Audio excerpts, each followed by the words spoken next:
This is your prophecy update.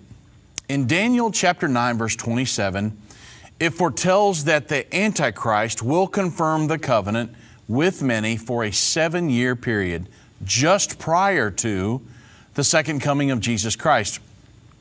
The fulfillment of this prophecy is going to be the signing of a peace agreement between Israel and the Palestinians. The prophesied agreement must do 3 things or have 3 characteristics to it. Number 1, it's going to establish a Palestinian state in Judea, which is the modern-day West Bank. Number 2, it's going to allow the Jewish settlers that are presently living in Judea to remain in their homes, living as a Jewish minority in the new Palestinian state. And number 3, it's going to place the Temple Mount under an internationally supervised sharing arrangement, probably under the jurisdiction of the United Nations, let's say, and it'll allow both Jews and Muslims and Christians to worship there. Well, the Israel International News reports that the details of Trump's upcoming Middle East peace plan are being revealed. The Trump administration is preparing to unveil its much anticipated Middle East peace plan, one which is expected to include a radically different approach from the other plans promoted by world leaders seeking to broker a final status agreement between Israel and the Palestinian Authority. Now, remember the prophecy. According to a report by Channel 2 this past Sunday, which cited senior U.S. officials, the new Middle East peace plan, now being drawn up by the Trump administration, will not focus solely on the Arab-Israeli conflict, but will look to lay the groundwork for a regional normalization between the Jewish state and the Arab world at large, de-emphasizing final status talks between Israel and the Palestinian Authority.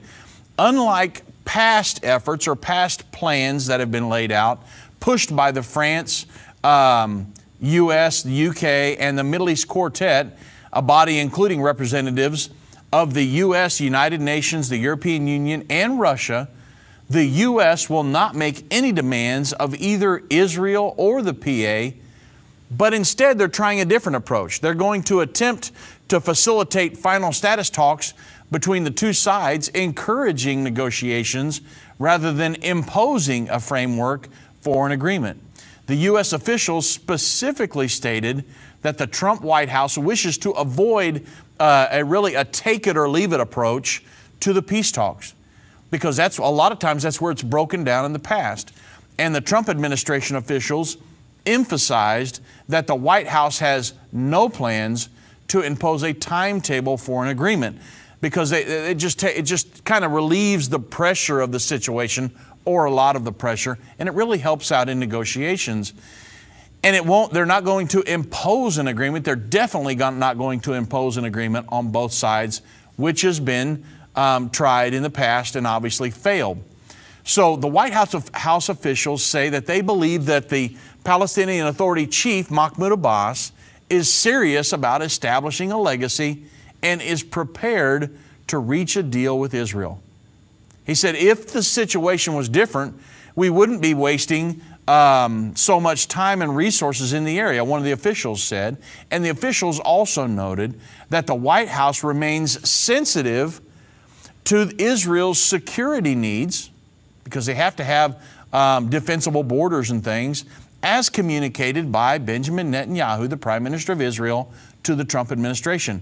So, if you remember the prophecy, well, the only thing we can say is that only time will tell if this proposed agreement is the prophesied agreement that will begin the final 7 years to the second coming of Jesus Christ and the Battle of Armageddon.